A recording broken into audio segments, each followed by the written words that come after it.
Hello guys, current affairs funda में आप सभी का स्वागत है। मैं हूं आपके साथ अभिषेक शर्मा और आज के इस वीडियो सेशन में हम 10 सितंबर तक के सभी इंपॉर्टेंट करंट अफेयर्स कवर करने वाले हैं।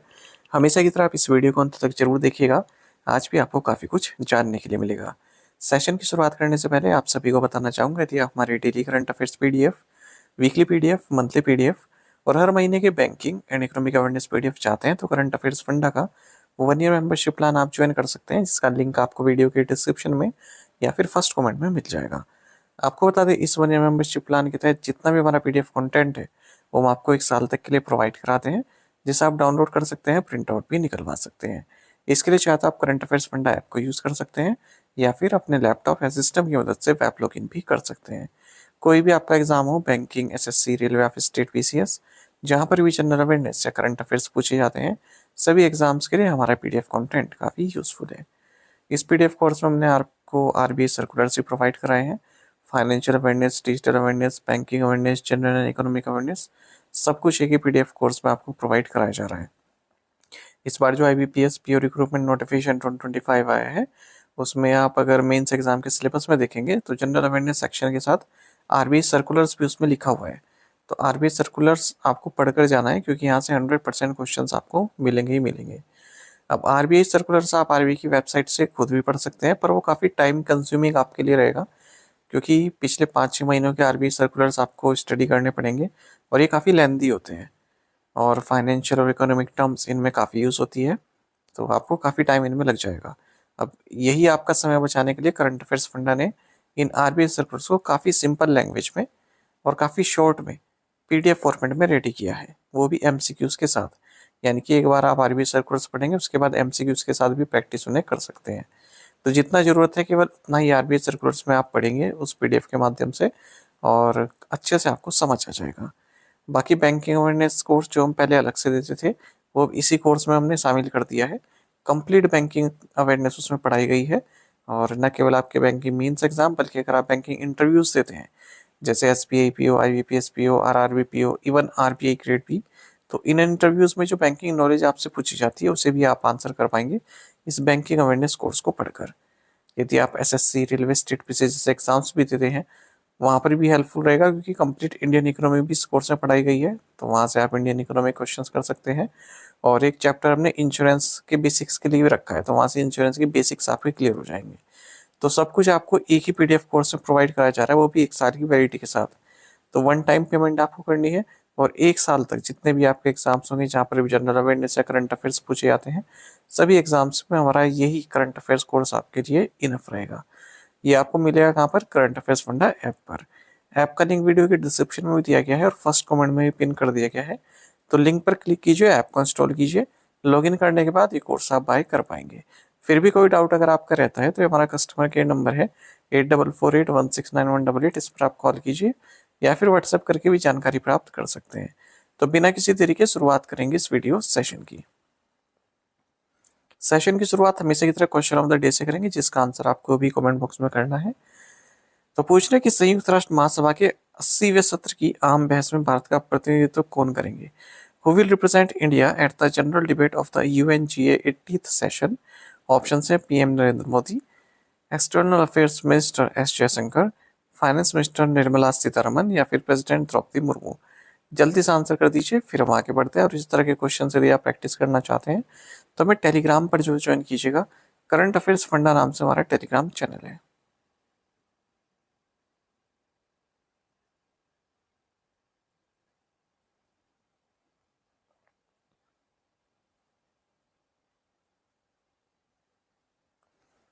Who was the returning officer for the vice presidential election 2025 in India? Bharat में 2025 के उपराष्ट्रपति चुनाव के लिए रिटर्निंग ऑफिसर कौन थे? ऑप्शंस आपके सामने हैं। सही आंसर ऑप्शन बी है, PC Modi. NDA candidate CP Radhakrishnan, इन्होंने वाइस प्रेसिडेंशियल इलेक्शन जीत लिया है, जो कि 9 सितंबर को संपन्न हुआ। इन्होंने 452 वोट्स हासिल किए, जबकि opposition candidate B Sudarshan Reddy, इन्हें मात्र 300 वोट्स ही प्राप्त हुए हैं। और ये इन्फॉर्मेशन दी गई है रिटर्निंग ऑफिसर PC मोदी के द्वारा। तो इन इलेक्शंस के लिए PC मोदी रिटर्निंग ऑफिसर थे। टोटल 767 MPs ने अपने वोट डाले हैं, यानी कि टोटल टर्नआउट 98.2% रहा। हालांकि 752 वोट्स ही वैलिड थे, बाकी 15 वोट्स को इनवैलिड करार दिया गया। अब सीपी राधाकृष्णन भारत के 15वें वाइस प्रेसिडेंट होंगे, उपराष्ट्रपति होंगे और जल्द ही अपने पद की शपथ भी लेंगे। ये इलेक्शंस क्यों कराने पड़े? क्योंकि 21 जुलाई को जो हमारे वाइस प्रेसिडेंट थे जगदीप धनखड़, उन्होंने अचानक से ही हेल्थ के कारण इस्तीफा दे दिया था। अच्छा, अब जो ये उपराष्ट्रपति चुनाव आता है, इसमें कौन पार्टिसिपेट करते हैं? तो जो इसका इलेक्टोरल कॉलेज है, उसमें 788 मेंबर्स टोटल वोट करते हैं, जिसमें 245 राज्यसभा से होते हैं, 543 लोकसभा से होते हैं और 12 नॉमिनेटेड मेंबर्स भी होते हैं राज्यसभा से। लेकिन अब आप सभी जानते हैं कि कंप्लीट स्ट्रेंथ तो इतनी नहीं है हमारी संसद की। तो जो प्रेजेंट स्ट्रेंथ है इलेक्टोरल कॉलेज जो है वो 781 मेंबर्स का ही है, क्योंकि 6 सीट्स तो राज्यसभा में खाली है और 1 लोकसभा में खाली है। Which Indian state was recently declared as a fully literate state on the International Literacy Day 2025? हाल ही में अंतर्राष्ट्रीय साक्षरता दिवस 2025 पर किस भारतीय राज्य को पूर्ण साक्षर राज्य घोषित किया गया है? ऑप्शंस आपके सामने हैं। सही आंसर ऑप्शन डी है हिमाचल प्रदेश। हिमाचल प्रदेश के चीफ मिनिस्टर हैं सुखविंदर सिंह सुक्खू। इन्होंने डिक्लेयर किया है कि अब Himachal Pradesh fully literate state बन चुका है और ये घोषणा इन्होंने इंटरनेशनल लिटरेरी डे जो कि 8 सितंबर को मनाया गया इस दिन की है। और ये जो फुली लिटरेट स्टेट की घोषणा की गई है उल्लास स्कीम के तहत की गई, यानी कि understanding of life long learning for all in society. तो लिटरेसी रेट हिमाचल प्रदेश में 99.30% चला गया है, जो कि हमारी जो नेशनल एवरेज है 95% या नेशनल बेंचमार्क आप कहेंगे इसको, वो ज़्यादा सही रहेगा। जो हमारे ने बेंचमार्क सेट किया है 95% उससे अधिक है। और ये इकलौता ऐसा मतलब राज्य है हमारे देश में जिसने इतनी हाई लिटरेसी रेट प्राप्त किया है। बाकी आपको जानना चाहिए कि 20 मई 2025 को Mizoram first fully literate state बना था हमारे देश में। दूसरे नंबर पर फिर गोवा बना, तीसरे नंबर पर फिर त्रिपुरा बना और लद्दाख फर्स्ट यूनियन टेरेटरी बनी थी जो फुली लिटरेट रही। भारत की लिटरेसी रेट भी बढ़ी है। 2011 में 74% थी और अब 2023-24 में 80.9% पहुंच चुकी है। Which country will host the G20 summit in 2026? 2026 में G20 शिखर सम्मेलन की मेजबानी कौन सा देश करेगा? ऑप्शंस आपके सामने हैं और सही आंसर ऑप्शन डी है यूनाइटेड स्टेट्स। तो यूनाइटेड स्टेट्स के प्रेसिडेंट डोनाल्ड ट्रंप ने कंफर्म किया है कि वह अपने डोराल गोल्फ क्लब जो कि मियामी के पास है सदर्न फ्लोरिडा में, यहाँ G20 लीडर्स को होस्ट करने वाले हैं 2026 समिट के दौरान। और इस बार जो 2025 की समिट है वो होस्ट करेगा साउथ अफ्रीका। तो ये होगी G20 Johannesburg summit. South Africa में जो जोहानिसबर्ग है वहाँ पर ये मीटिंग होने वाली है इस बार 22 से 23 नवंबर के बीच में G20 लीडर्स की। पहली बार है जब ये जोहानिसबर्ग साउथ अफ्रीका में या फिर आप कहें अफ्रीकन कॉन्टिनेंट में ये G20 समिट होने जा रही है। और 2026 में कौन करेगा? यूएसए। G20 या फिर ग्रुप ऑफ 20 एक इंटरगवर्नमेंटल फोरम है जिसमें 19 देश हैं और एक यूरोपियन यूनियन है और एक अफ्रीकन यूनियन है। G20 की स्थापना 1999 में हुई थी। अफ्रीकन यूनियन लेटेस्ट इसमें ऐड हुआ है, 21st मेंबर ऐड हुआ है। जब भारत ने होस्ट किया था 2023 में तब ऐड हुआ था और ऑफिशियली रिप्रेजेंट किया इसने 2024 समिट जो ब्राज़ील में हुई थी। अच्छा, G20 का कोई भी परमानेंट सेक्रेटेरिएट या स्टाफ नहीं है या फिर आप कहें हेडक्वार्टर्स नहीं है। पहली G20 समिट 14-15 नवंबर 2008 को वाशिंगटन डीसी यूएसए में ही हुई थी। Who has been elected as Thailand's next prime minister? Thailand के अगले प्रधानमंत्री के रूप में किसे चुना गया है? राइट आंसर ऑप्शन बी है अनुतिन चार्नविराकुल। थाईलैंड की पार्लियामेंट ने वोट किया है और अनुतिन चार्नविराकुल जो कि भूमचाई थाई पार्टी से हैं, ये कंट्री के नेक्स्ट प्राइम मिनिस्टर होंगे। 2 साल में तीसरे नए प्राइम मिनिस्टर ये बन रहे हैं। इनसे पहले हमने हाल ही में देखा था कि पेंटोंगटान सिनावात्रा, इन्हें कॉन्स्टिट्यूशनल कोर्ट द्वारा अपनी पोस्ट से डिसमिस कर दिया गया है। ये थी इससे पहले प्राइम मिनिस्टर। थाईलैंड की कैपिटल बैंकॉक है, करेंसी है Thai baht. Which country will host the 2026 BWF world championships? कौन सा देश 2026 BWF विश्व चैंपियनशिप की मेजबानी करेगा? राइट आंसर ऑप्शन है इंडिया। तो 2026 पीडब्ल्यूएफ वर्ल्ड चैंपियनशिप्स ये नई दिल्ली इंडिया में होगी। लास्ट टाइम जब भारत ने इस पीडब्ल्यूएफ वर्ल्ड चैंपियनशिप को होस्ट किया था तब 2009 में किया था हैदराबाद में। बैडमिंटन की हम बात कर रहे हैं। पीवी सिंधु फर्स्ट एंड इकलौते इंडियन है जिन्होंने गोल्ड मेडल जीता हुआ है बीडब्ल्यूएफ वर्ल्ड चैंपियनशिप में। 2019 में इन्होंने जीता था। अब तक 11 इंडियन प्लेयर्स 15 मेडल जीत चुके हैं बीडब्ल्यूएफ वर्ल्ड चैंपियनशिप में। बैडमिंटन वर्ल्ड फेडरेशन, बीडब्ल्यूएफ का मतलब होता है बैडमिंटन वर्ल्ड फेडरेशन, ठीक है। और ये कहाँ पर है? कुआलालंपुर, मलेशिया में। In which Indian state is Himalaya Diwas celebrated annually on September 9? Himalaya Diwas प्रतिवर्ष 9 सितंबर को किस भारतीय राज्य में मनाया जाता है? राइट आंसर ऑप्शन बी है उत्तराखंड। हिमालय दिवस ये हर साल 9 सितंबर को उत्तराखंड में मनाया जाता है और मकसद वही रहता है हिमालयन इकोसिस्टम एंड रीजन को कंजर्व करना। 2015 में पहली बार ये डिक्लेयर किया गया था। 2025 में कोई स्पेसिफिक थीम नहीं रहा पर ये इस पर फोकस किया गया। तो हिमालय एंड डिजास्टर्स, दूसरा है rising with the Himalayas to accelerate sustainable development goals. At which port was India's first port-based green hydrogen pilot project launched? Bharat की पहली बंदरगाह आधारित ग्रीन हाइड्रोजन पायलट परियोजना का उद्घाटन किस बंदरगाह पर किया गया? राइट आंसर ऑप्शन डी है VO Chidambaram port, Tamil Nadu.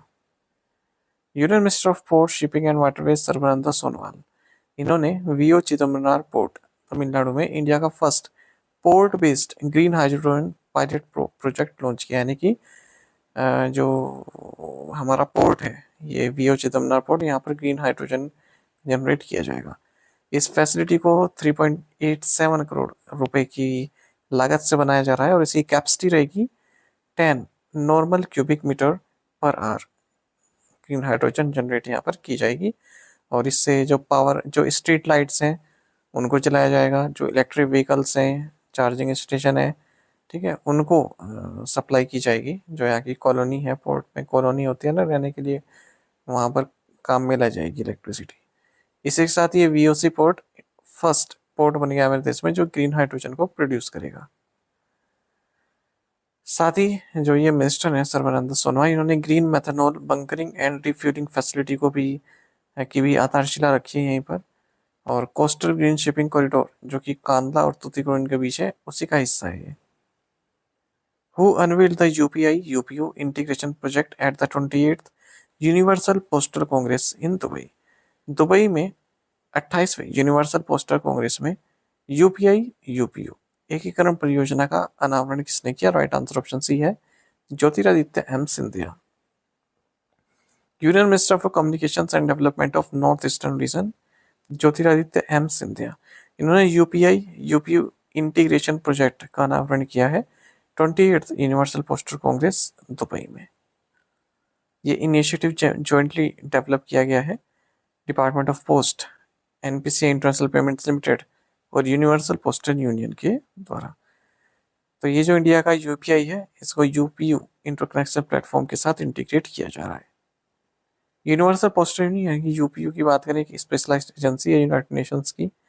192 member states हैं इसमें, हेडक्वार्टर इसका बर्न स्विट्जरलैंड में है।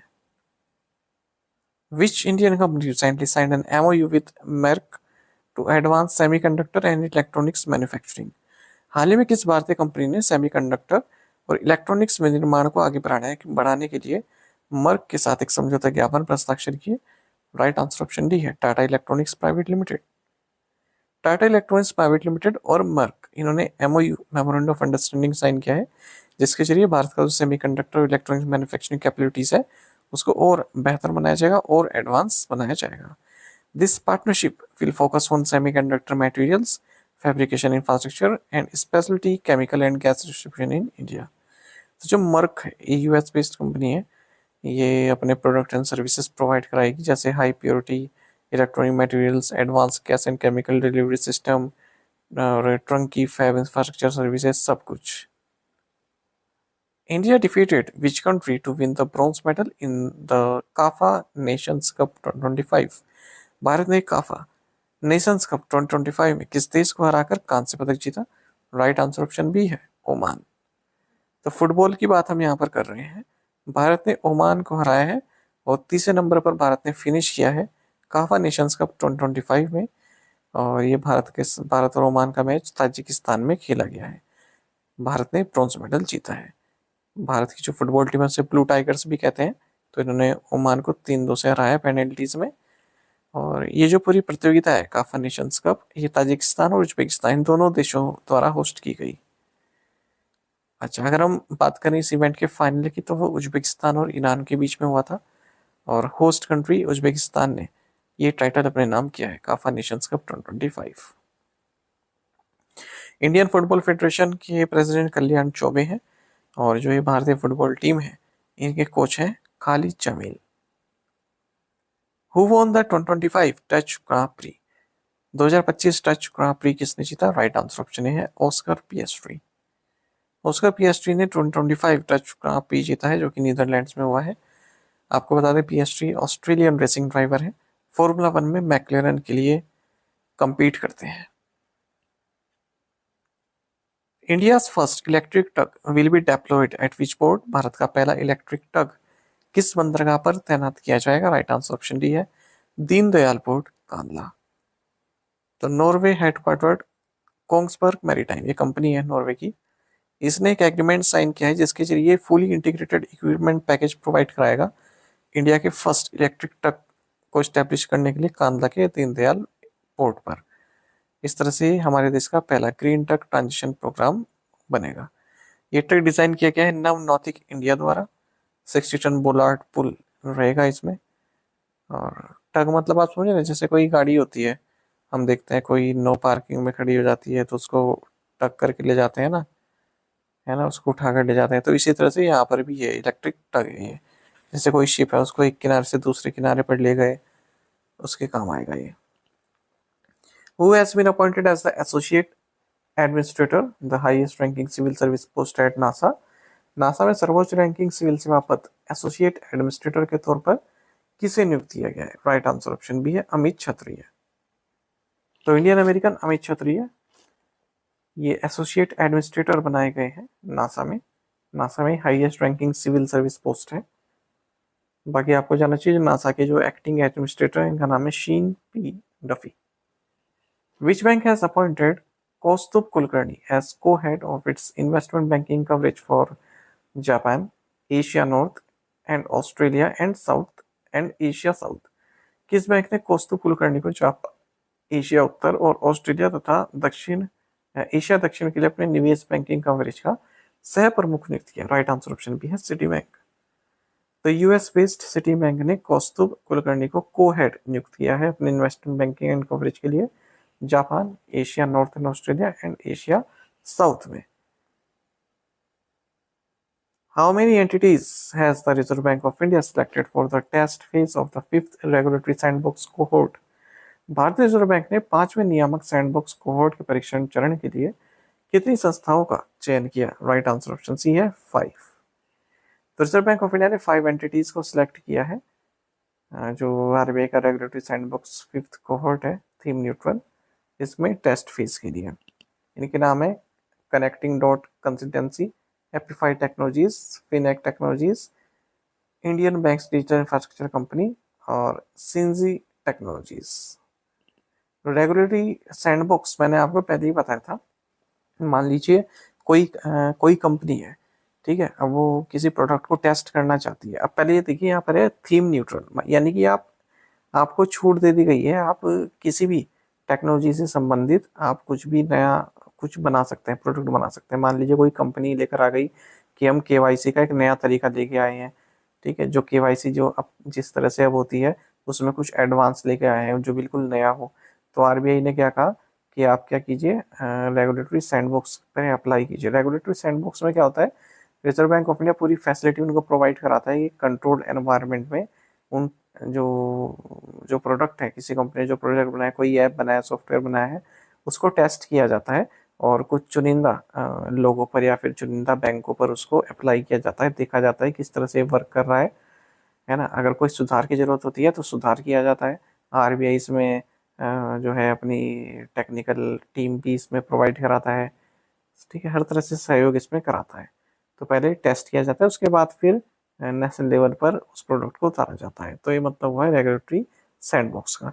थीम न्यूट्रल है, यानी कि आप कुछ भी थीम बना सकते हैं, किसी पर भी बना सकते हैं, कोई स्पेसिफिक आपको प्रॉब्लम नहीं दी गई है जिस पर आपको कोई चीज काम करना है। In financial 25, which Indian bank received the highest number of customer complaints? वित्त वर्ष 2025 में किस भारतीय बैंक को ग्राहकों की सबसे अधिक शिकायतें प्राप्त हुई?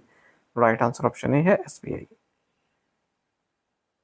तो हम बात कर रहे हैं जो बैंक से इनकी जो fiscal 25 business responsibility and systematic report है, सब बैंकों ने अपने अपने निकाली है, उसकी बात कर रहे हैं और देख रहे हैं कि कहाँ पर कंज्यूमर या कस्टमर कंप्लेंट सबसे ज़्यादा देखने के लिए है। तो हमारे देश का largest lender State Bank of India highest number of customer complaint मिली है फाइनेंशियल 25 में। और अगर हम प्राइवेट बैंक से बात करें तो वहाँ पर एक्सिस बैंक को सबसे ज़्यादा मिली है। ओवरऑल अगर हम प्राइवेट और पब्लिक सेक्टर बैंक को मिलाकर देखें तो एसबीआई को सबसे ज़्यादा मिली है। एसबीआई को 6,87,000 कंप्लेंट्स मिली है। ठीक है, टू द पॉइंट क्वेश्चंस, उनके आंसर देख लेते हैं। Who authored the Chola tigers Avengers of Somnath? Amish Tripathi. Who has assumed charge as Secretary Minister of Finance, Ministry of Mines? Answer इस पीयूष गोयल। ये पीयूष गोयल अलग है, मंत्री नहीं है, अलग अलग है, ये आईएएस है। Who will represent India at the upcoming virtual BRICS summit? S. Jaishankar. Which state cabinet approved the reintroduction of ballot paper in the upcoming civil polls? Karnataka. Which team defeated Meerut Mavericks by 8 wickets to win the UP T20 League title for the second time? Answer इस काशी रुद्राश। आप में से कई aspirant ने बिल्कुल सही answer किया, इस तरह से पार्टिसिपेट करते रहिए। चलिए आज के असाइनमेंट क्वेश्चन देख लेते हैं, इनके आंसर आपको भी करने हैं। When is the denotified and nomadic tribes day observed? Which country's lawmakers voted to oust prime minister Francois Bayrou? Former CEO of Niti Aayog Amitabh Kant has been appointed to LCL Technologies in what role? Which country lifted a social media ban less than a day after anti-corruption protests that were triggered by the ban led to the deaths of 19 people? Which bank has classified the loan account of Reliance Communications and its former promoter Anil Ambani as fraud, making it the third lender after State Bank of India and Bank of India? इन पांचों questions के answer आपको comment box में दे रहे हैं। यदि एक question का answer भी आता है वो भी आप हमें अवश्य बताइएगा। ज़्यादा से ज़्यादा संख्या में पार्टिसिपेट करने की कोशिश क्या कीजिए। साथ ही हमें टेलीग्राम पर जरूर ज्वाइन करें। करंट अफेयर्स फंडा नाम से हमारा टेलीग्राम चैनल है। Thank you guys.